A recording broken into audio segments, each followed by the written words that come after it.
Welcome to the Success in Africa podcast with Dr. Modupe, your weekly dose of leadership vitamins to make you successful in Africa.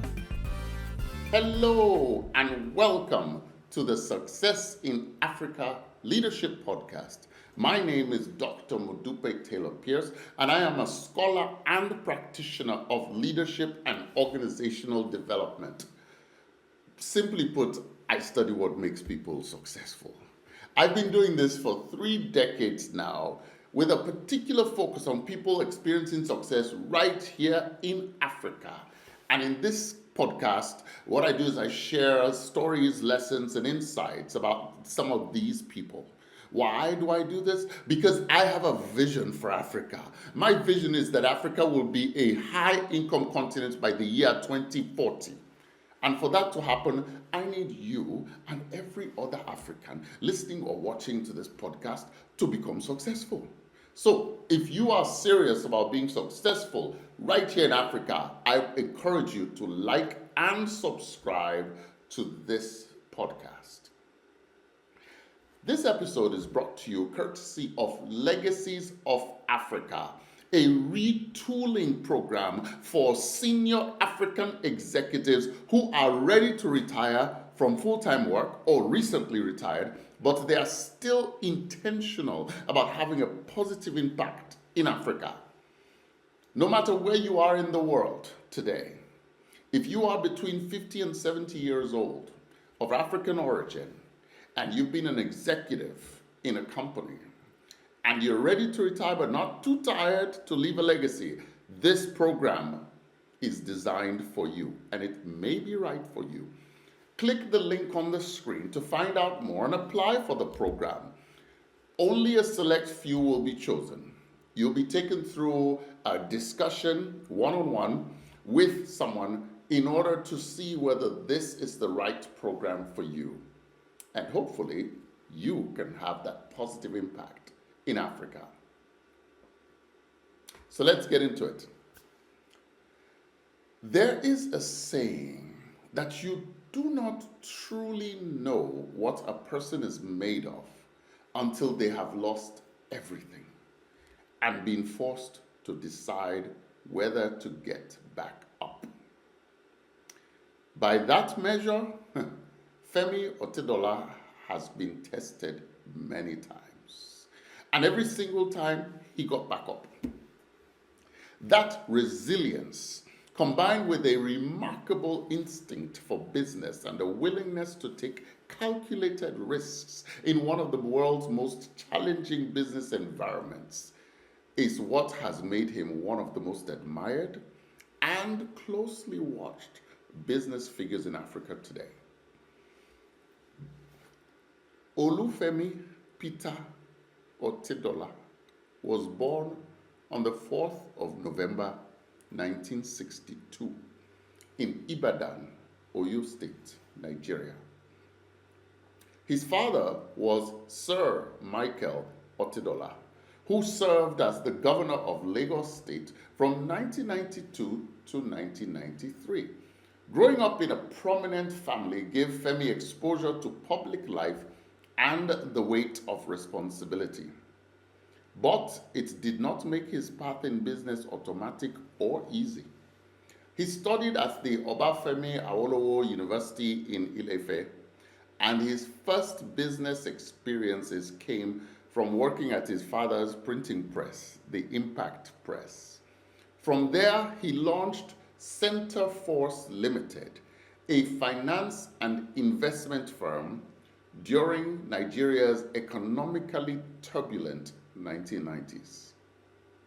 His defining move came in 1999 when, at the age of 37, he founded Xenon Petroleum and Gas Limited. And the inspiration for Xenon is one of my favorite stories of entrepreneurial instinct. You see, Otedola had ordered a delivery of diesel for his business. A broken down truck arrived 3 days late. That single experience, a truck that couldn't deliver fuel on time, just lit something in him. He looked at Nigeria's petroleum distribution system and he saw something that most people had accepted as just, well, that's just how things are. A chaotic, inefficient, unreliable logistics mess. And he decided, you know what, I can do better. Xenon focused on the procurement, the storage, the marketing, and the distribution of petroleum products, and it quickly became a dominant force in Nigeria's downstream oil sector, supplying diesel to major manufacturers across the country. By 2001, recognizing that controlling logistics was the true key to dominance in the petroleum business, he founded Seaforce Shipping Company Limited to challenge the foreign-dominated shipping industry. At his peak, he became Nigeria's largest private ship owner. In 2007, he acquired a controlling stake in African Petroleum, which he rebranded as Fort Oil PLC. His entry into the company sent an immediate signal to the market. The firm's market capitalization rose from approximately 36 billion naira to 217 billion naira within 6 months. In March 2009, he became only the second Nigerian after Aliko Dangote to appear on the Forbes list of dollar-denominated billionaires with an estimated net worth of $1.2 billion at the age of 46. And then the world changed. When crude oil prices collapsed in the wake of the global financial crisis of 2008, falling from around $146 per barrel to below 40, Fort Oil found itself severely exposed. A combination of debt, market conditions, and the sharp drop in commodity prices forced a brutal restructuring of the company, including large-scale job cuts and asset sales. It was one of the most difficult periods of Otedola's business life. But he did not walk away. He restructured, he adapted, and he rebuilt. He expanded Fort Oil into power generation, acquiring a controlling stake in Geregu Power PLC in 2013, a strategic move that directly addressed Nigeria's chronic electricity deficit. By 2019, he sold his majority stake in Fort Oil on his own terms as part of a deliberate pivot into banking and financing. He became a major shareholder and took a leading role at First Holdco, the parent company of First Bank of Nigeria, one of the country's oldest and most storied financial institutions. Though his precise corporate title there should be confirmed at the time of broadcast, as governance structures in that group have frankly evolved. His portfolio today spans power, banking, real estate, and shipping, a demonstration of a businessman who has consistently reinvented himself. Beyond business, Mr. Otedola has demonstrated a commitment to giving back that is remarkable in its scale. He made a record donation of $14 million to Save the Children UK, the largest single donation by a Nigerian to an international charity. In 2025, he published his memoir, Making It Big, Lessons from a Life in Business, which won the Business Book Gold Medal at the 2026 Axiom Business Book Awards, a remarkable recognition for an African business leader and a reminder that the lessons of his journey are now available for all of us to learn from. What lessons can we draw from the extraordinary journey of Femi Otedola? First lesson, see business opportunities in every problem. See business opportunities in every problem. You see, Otedola did not set out to build a petroleum empire because he loved oil. A late diesel truck irritated him. He saw a broken system and he built a business to fix it. The discipline of looking at frustrations and failures in the market around you and asking, how could you build a business that solves them, is one of the most powerful habits of successful African entrepreneurs. That's lesson number one. See the problems as business opportunities, because that's what they are. They're just in disguise. Lesson number two, control your logistics. In the petroleum business, in e-commerce, in food delivery, in any business where physical goods must move from one place to another, the person who controls the logistics often controls the margins. Otedola understood this instinctively and built C4 shipping to give Xenon a competitive advantage that was difficult to replicate. That's lesson number two, control your logistics. Number three, resilience. It's not optional in Africa. You see, the 2008 financial crisis did not end Otedola's story. It just began a new chapter.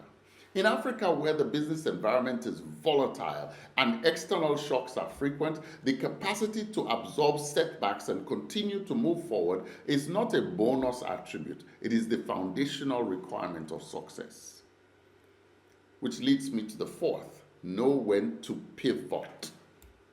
See, Otedola moved from oil to power to banking, not because he was unfocused, but because he was responsive to the market and to his own evolving strengths. He understood when a chapter was ending and had the courage to begin a new one.